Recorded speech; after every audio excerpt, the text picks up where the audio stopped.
ओम श्राद्ध कृष्णाभ्यां नमः। श्री गुरुचरण कमलेभ्यो नमः।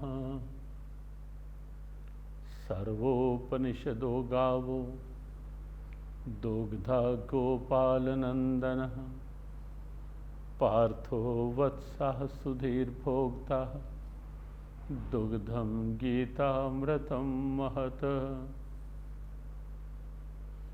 प्रपन्न पारिजाताय स्तोत्रवेत्रैकपाणये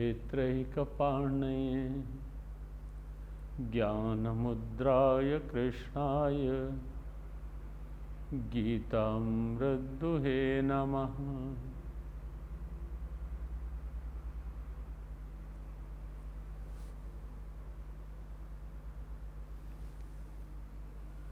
श्रीमद् भगवद गीता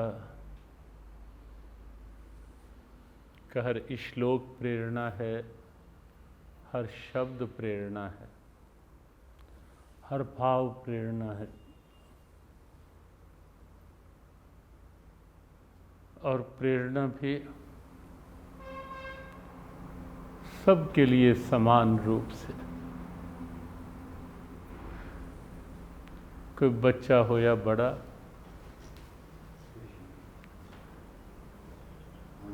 नर हो या नारी,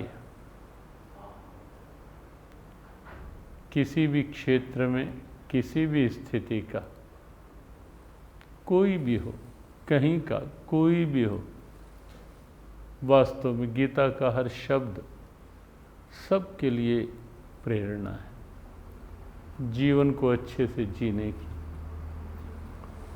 जीवन में भी कोई व्यवहार के धरातल पर अपने अपने दायित्व निभा रहा है, उसके लिए भी गीता प्रेरणा है। कोई कहीं व्यवसाय कर रहा है, गीता प्रेरणा उसके लिए भी है। कोई कहीं कर्मचारी है, व्यापारी है, सबके लिए है गीता। कोई गृहस्थ के दायित्वों का निर्वाह कर रहा है, भगवद गीता उसके लिए भी अचूक प्रेरणा है।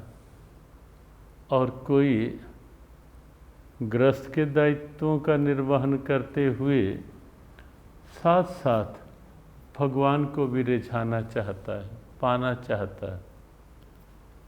अंदर एक ललक, एक जिज्ञासा है कि भगवान कहाँ हैं, भगवान क्या है, वो कब पुकार सुनते हैं, वो कहाँ पुकार सुनते हैं, वो कौन सी पुकार सुनते हैं, वो कैसे पुकार सुनते हैं, क्या वो कुछ स्वीकारते भी हैं, तो कैसे।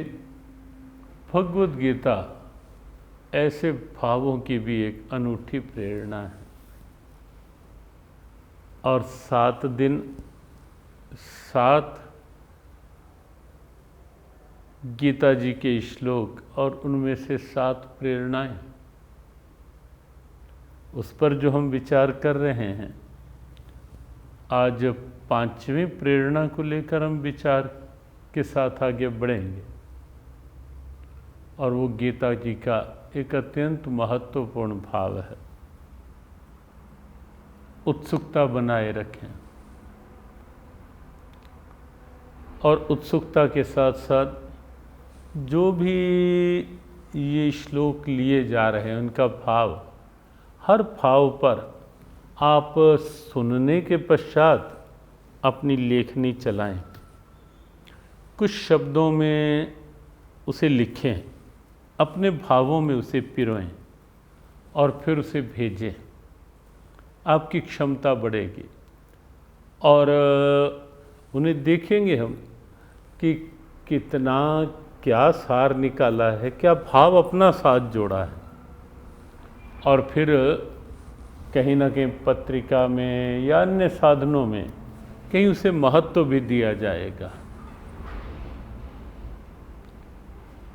आज का श्लोक श्रीमद् भगवद गीता के 13वें अध्याय का 13वां श्लोक। अध्याय संख्या भी 13, श्लोक संख्या भी 13। और सरस प्रेरणा का श्लोक है। सर्वतः पाणिपादम तत् सर्वतोक्षिशिरो मुखम सर्वतः श्रुतिमल्लोके सर्वमावृत्य तिष्ठति। वो सब और हाथ पैर वाला है। कौन? परमात्मा। सब और उसके आंखें हैं, मुख है, सिर है। क्यों? क्योंकि वो परमात्मा संपूर्ण लोकों को, सृष्टियों को अपने में समेटे हुए है। सर्वमावृत्य तिष्ठति। सब कुछ परमात्मा में है, उनसे बाहर कुछ भी नहीं। देखो, भाव दृष्टि से भी ये श्लोक महत्वपूर्ण है, साधना की दृष्टि से भी ये श्लोक महत्वपूर्ण है। अपने प्यारे प्रभु से अपनत्व बनाने, बढ़ाने, जगाने की दृष्टि से भी ये श्लोक महत्वपूर्ण है।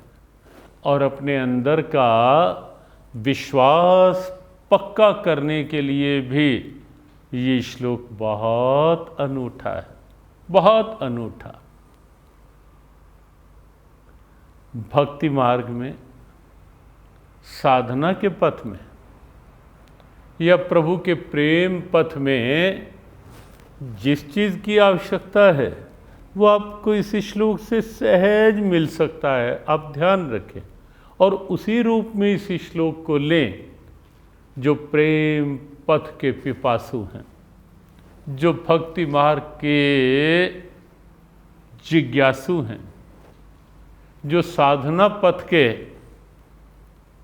पथिक हैं, उनके लिए वास्तव में ये श्लोक बहुत दिव्य पाथेय है, मार्गदर्शक है। परमात्मा कहाँ है? कहाँ निवास करता है परमात्मा? सृष्टि को बना करके। क्या कहीं वो एक स्थान पर बैठकर पूरी सृष्टि का संचालन करता है? कहीं कहीं किसी किसी ने न जाने कैसे और क्यों अपनी विचारधारा को ऐसा मोड़ देने का प्रयास किया जहाँ कोई तर्क नहीं है कि परमात्मा सर्वव्यापी नहीं हो सकता, नहीं है। वो एक ही स्थान से सृष्टि का संचालन करता है। ऐसा नहीं है भाई। परमात्मा सृष्टि को बना करके इस सृष्टि में रमा है। और सृष्टि कहाँ है? परमात्मा में है। जब ध्यान में बैठे, ध्यान में बैठ करके यदि ये एहसास बना कर बैठे कि मैं परमात्मा में हूँ, परमात्मा मेरे चारों ओर है। और सत्य भी तो है, जब संपूर्ण सृष्टि परमात्मा से व्याप्त है, उनसे अलग कुछ नहीं, उनसे बाहर कुछ नहीं है। सर्वमावृत्य तिष्ठति। जब सारी सृष्टि उन्हीं में व्याप्त है तो मैं भला उनसे अलग कैसे हो गया? क्यों हो गया? हो ही नहीं सकता। जब सारी सृष्टि परमात्मा में है तो परमात्मा को खींच लाओ ना अपने तक, अपने भावों तक। उनके निकटता का एहसास बनाओ इस श्लोक के माध्यम से कि जब सारी सृष्टि परमात्मा में है तो मैं उनसे दूर भला कहाँ? अपने मन से कहो, मेरे मन, मैं क्यों दूर उनसे? जब पूरी सृष्टि उनमें तो मैं भी उन्हीं में हूँ। और जब वो कण कण में व्याप्त हैं, सर्वत्र व्याप्त हैं, अर्थात जहाँ मैं हूँ वो वहीं है, कहीं दूर नहीं, कहीं अलग नहीं। जब सब परमात्मा में है मैं भी उन्हीं में हूँ। जब परमात्मा सब में है तो मुझ में भी स्वाभाविक है। और ध्यान में ये एहसास बन जाए बैठते हुए, आप देखना क्या दिव्य आनंद की अनुभूति होती है, क्या दिव्य आनंद अनुभव होगा कि राम मुझ में, मैं राम में हूँ। हुबाब दरिया का है तमाशा, शहनशाह राम की दिव्यता। हुबाब दरिया का है तमाशा कि राम मुझ में, मैं राम में हूँ। दरिया और पानी, ये सैर क्या है, ये सैर क्या है, अजब अनोखा कि राम मुझ में, मैं राम में हूँ। मुकाम पूछो तो लामकां था, न राम ही था न मैं वहाँ था। लिया जो करवट तो होश आई, क्या कि राम मुझ में, मैं राम में हूँ। ध्यान में बैठते हुए भगवान कहाँ हैं? मुझ में। मैं कहाँ हूँ इस समय? भगवान में। कितनी समीपता, कितनी निकटता। बस ये निकटता आनंद देगी। और एक बात ध्यान रखें, देखो अग्नि की निकटता तपन देगी ही देगी, सब सहमत होंगे। और बर्फ की निकटता शीतलता अनुभव करवाएगी। अंदर के चिंतन में संसार की निकटता यदि भरी रहेगी तो कहीं ना कहीं तनाव की, चिंता की तपन अनुभव करवाएगी। और अंदर के भावों में यदि भगवान की समीपता का एहसास हो गया, विश्वास हो गया, तो आप निश्चित समझो कि स्वाभाविक शीतलता का अनुभव उसमें से होगा। स्वाभाविक शीतलता, निकटता अनुभव करें ध्यान में बैठते हुए। और सच में लगेगा कि जैसे उनका स्पर्श मिल रहा है। एक बड़े अच्छे संत निर्मल स्वामी, हमारे पूज्य गुरुदेव प्रायः स्मरण करते थे और उनका बड़ा सहज अनुभूत साहित्य पढ़ने के लिए प्रेरित भी करते थे। कहीं कहीं उनके वाक्य बहुत प्रेरक, चलती हवाओं के स्पर्श में वो लगता था हवा के माध्यम से भी सरसराती है जब भी हवा, लगता है आ रहे हो तुम, दिल में समा रहे हो तुम। ये ध्यान के भाव हैं किसी महापुरुष के। दिल में समा रहे हो तुम, रूह पे छा रहे हो तुम, सरसराती है जब भी हवा, लगता है आ रहे हो तुम। दिल में समा गया कोई, रूह पे छा गया कोई,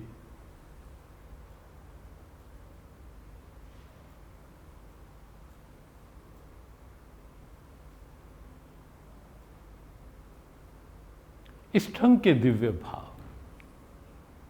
अपनत्व के, समीपता के, आनंद के, बस ईश्वरीय समीपता, जीवन का आनंद।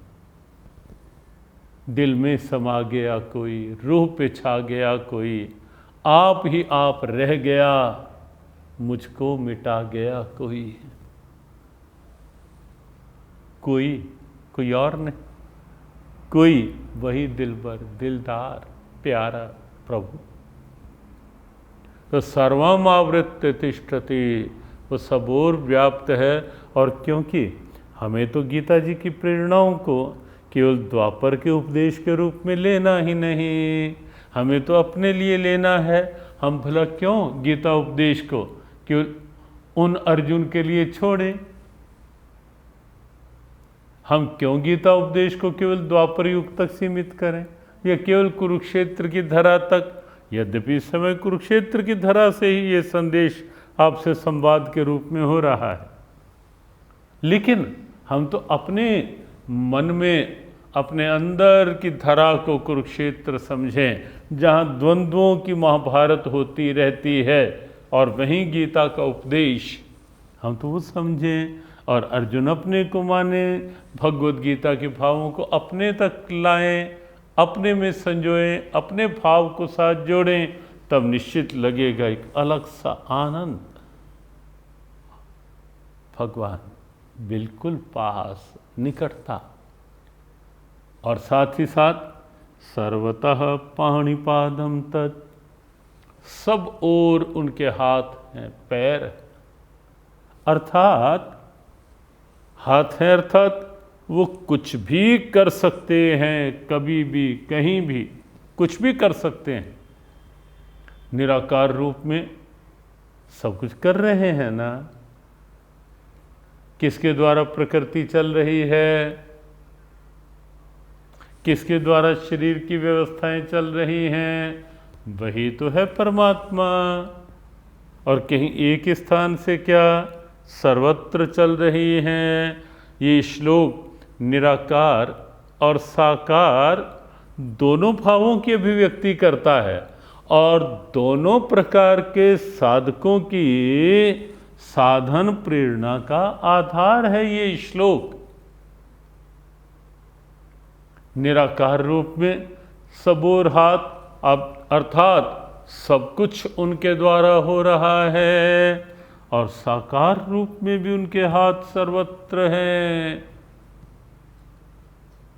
बहुत सी घटनाएं, आप भक्तमाल पढ़ें, महापुरुषों के जीवन चरित्र पढ़ें, आपको ढेरों घटनाएं ऐसी दिखेंगी जहां जनाबाई यदि चक्की चलाते चलाते भाव में मगन हो गई, जना मगन है, और कोई आकर चक्की चला रहा है हाथ से। कहाँ से प्रकट हुआ वो हाथ? सर्वतः पाणी, पाणी अर्थात हाथ। जो पाणी ग्रहण शब्द आता है, ये हस्त ग्रहण, हाथ।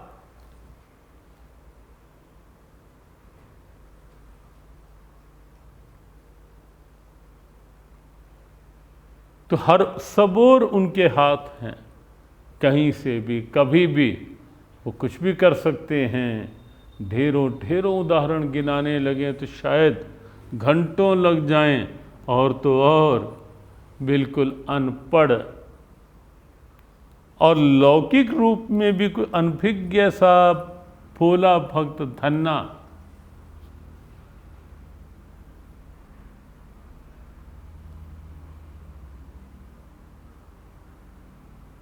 पत्थर में से परमात्मा को ढूंढ लिया, और वो आकर सब काम करने लगे, हाथ बटाने लगे, खूब धन्ना का।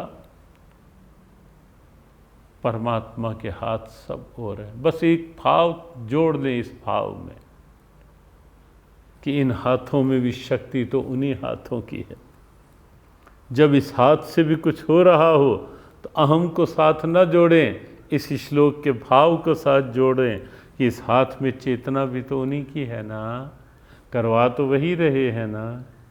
और सच भी तो यही है कि वो चेतना है तो ही ये हाथ कुछ कर पा रहे हैं।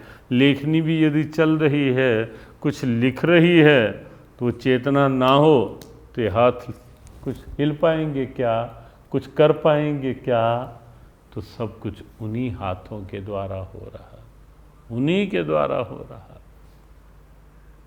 जिन हाथों ने अर्जुन के रथ के घोड़ों की लगाम थामी, आओ हम भी अपने जीवन रथ की लगाम उन्हीं हाथों में सौंप दें। अब सौंप दिया इस जीवन का सब भार तुम्हारे हाथों में, सब भार तुम्हारे हाथों में, है जीत तुम्हारे हाथों में और हार तुम्हारे हाथों में और हार तुम्हारे हाथों में। मुझ में तुझ में बस भेद यही, मैं नर हूँ तुम नारायण हो।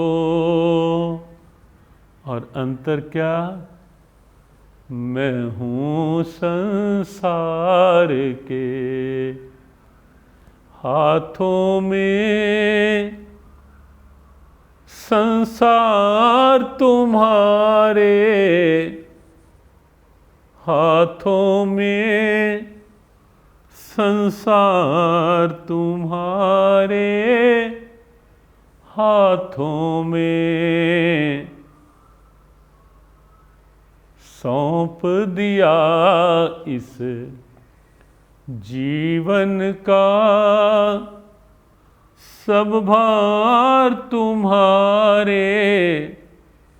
हाथों में, सब भार तुम्हारे हाथों में।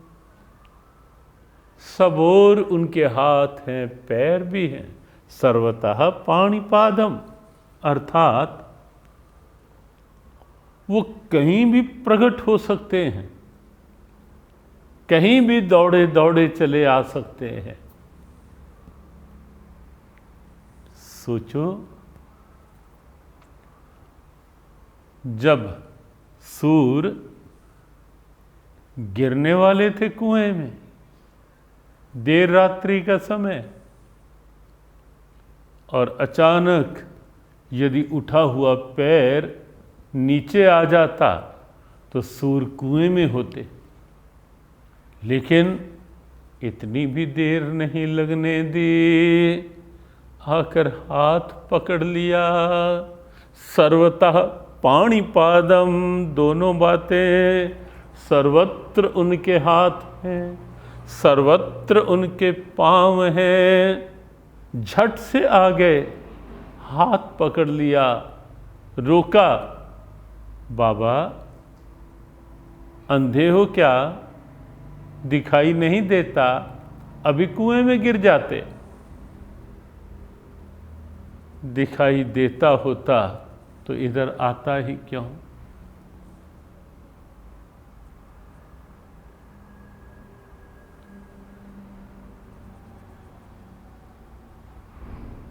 आगे से लाठी पकड़ी, पीछे से सूर को कहा चल पड़े।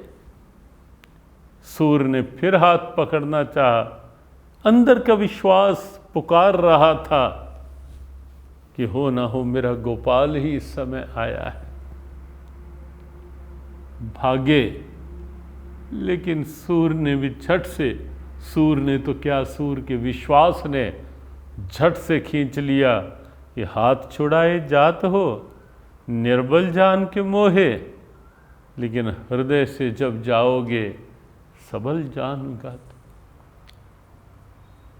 झट से प्रकट, कहाँ से आए, कैसे आए? सर्वतः पाणिपादम, सब ओर उनके हाथ हैं, सब ओर उनके पांव हैं। द्रौपदी के चीरहरण के दुस्साहस के समय एक हाथ दुशासन का था और एक हाथ गोविंद का, जो वस्त्र अवतार बनकर आगे प्रकट हो रहा था।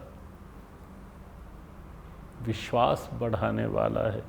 सब और हाथ, सब और पांव हैं, सब और आंखें हैं। सर्वथा अक्षि शिरो मुखम, सब और आंखें हैं।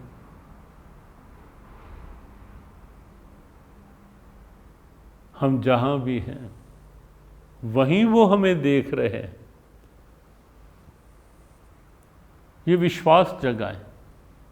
देखो, मंदिर में जाएं, भगवान के दर्शन कर रहे हों, वहाँ भी हो सके तो कभी ये विश्वास बना के बढ़ा के देखना, मेरे प्रभु मुझे देख रहे हैं और सच में देख रहे हैं।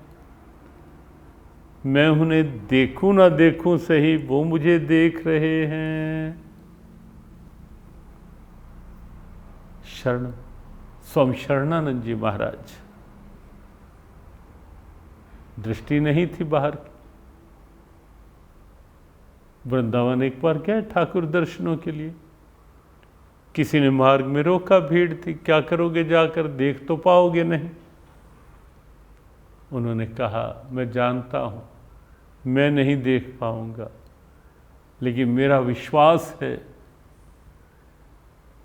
कि जिनके पास मैं जाऊंगा वो तो मुझे देख लेंगे ना कि मैं भी इस भीड़ में आया। वो तो देखेंगे, सब और उनकी आंखें हैं।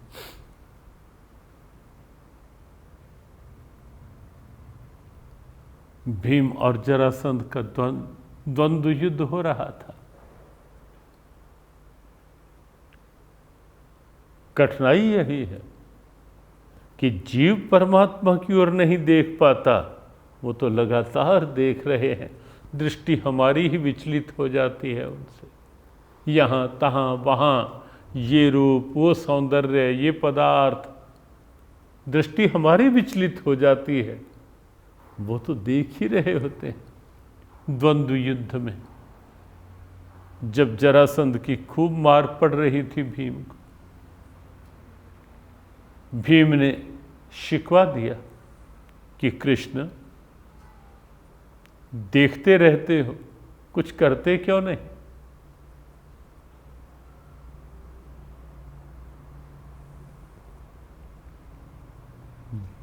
उसी क्षण प्रभु ने कहा, अरे पगले, मैं तो देखता ही हूं, लेकिन तू बता, तूने भी मेरी ओर देखा क्या? यदि तू मेरी ओर देख लेता तो ये पढ़ने वाली मार्ग समाप्त हो जाती।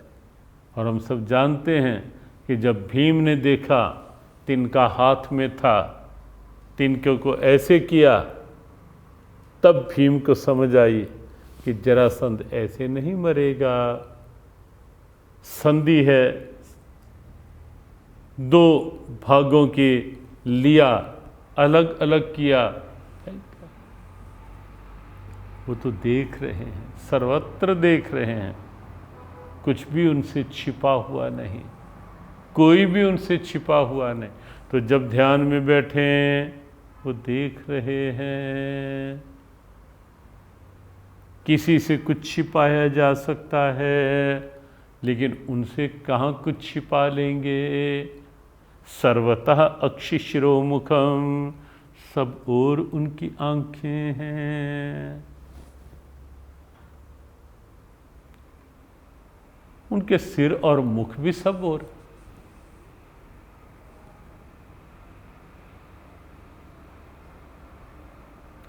कहीं से कुछ भोग लगाएं, प्रत्यक्ष सामने लगा रहे हैं। वो बताया था कि हमारी भारतीय सनातन परंपरा है, आस्था है, कृतज्ञता है, लेकिन भोग हम भाव से लगा रहे हैं, कहीं भी लगा रहे हैं। मान लो भगवान का श्री विग्रह नहीं है सामने पास, तो भी यदि हम कुछ खाने लगे हैं, भगवान को अर्पण कर रहे हैं,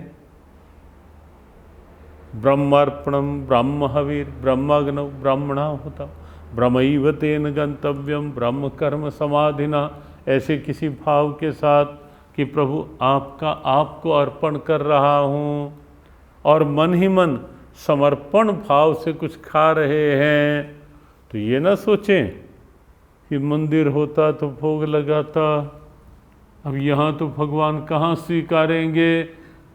सर्वतः शिशिरो मुखम, उनके मुख सर्वत्र हैं, वो वहीं से स्वीकार कर लेते हैं भोग, ये विश्वास रखें। एक बार श्री राधा जी सखियों के साथ थे,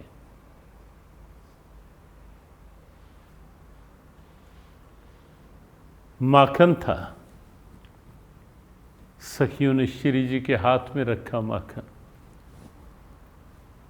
लिया और श्री राधा जी कहने लगी कि सखियों, ये माखन तो वस्तुतः तो कन्हैया का भोग है, ये तो कन्हैया को खिलाते तो और आनंद रहता और अच्छा रहता। सखियों ने कहा, राधे यहां कहाँ है कान्हा? श्री जी ने कहा, सखियों ये ना कहो कि यहाँ कहाँ है कान्हा, ये कहो कि कहाँ नहीं है कान्हा, वो तो यहाँ वो है। सखियों ने देखा इधर उधर, दिखे नहीं। कहा, राधे आप खा लो, बासी हो जाएगा, आप ही खा लो। नहीं सखियों, अब तो मेरे मन में आ गया ना, ये तो कान्हा ही स्वीकारेंगे, लेकिन जब तक कान्हा को बुलाएंगी या कान्हा कहाँ होंगे। और श्री जी ने माखन को ऐसे हाथ में लिया,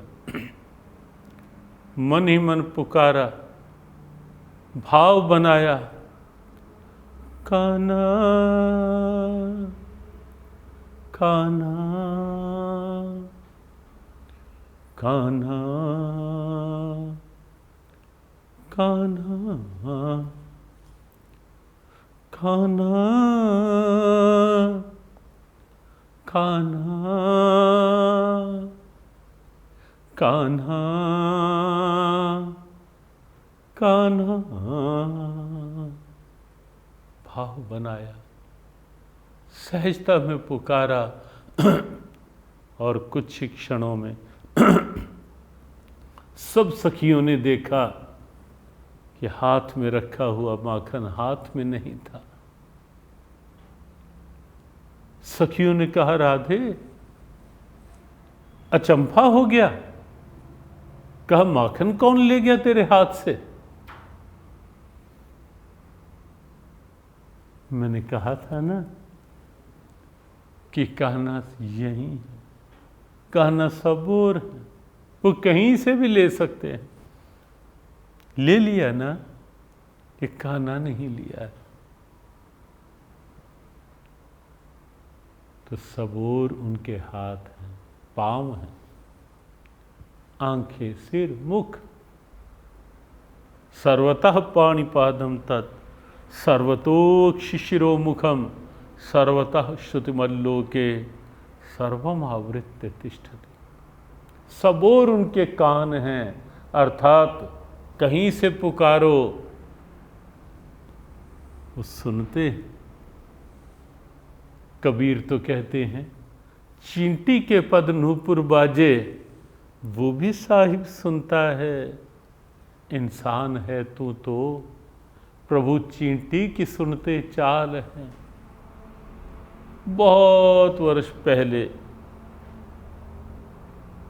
स्वाभाविक दिनों में कहीं कहीं लेखनी ज्ञान छंदावली में ऐसे ऐसे भाव आपको मिलेंगे। इंसान है तू तो प्रभु चींटी की सुनते चाल हैं, दिल खोल कर कह दे उन्हें सब जो भी तेरा हाल है। मत निराश हो बाधाओं से, करता जा उनका सामना, हो जाएंगी हल मुश्किलें, तू प्रार्थना कर प्रार्थना, तू प्रार्थना कर प्रार्थना। तो कहीं भी सुन सकते हैं, सुन लेते हैं, क्यों? क्योंकि सर्वत्र व्याप्त है। मंदिर के दर्शन हमें केवल वहीं तक सीमित ना करें। अच्छा है हम दर्शन करें, लेकिन ये न सोचें कि भगवान केवल यही हैं और यहीं हैं। सर्वत्र हैं वो, सब ओर उनके हाथ, पाँव, आँख, नाक, कान, मुख, सब ओर, क्योंकि सब उनमें, वो सब में।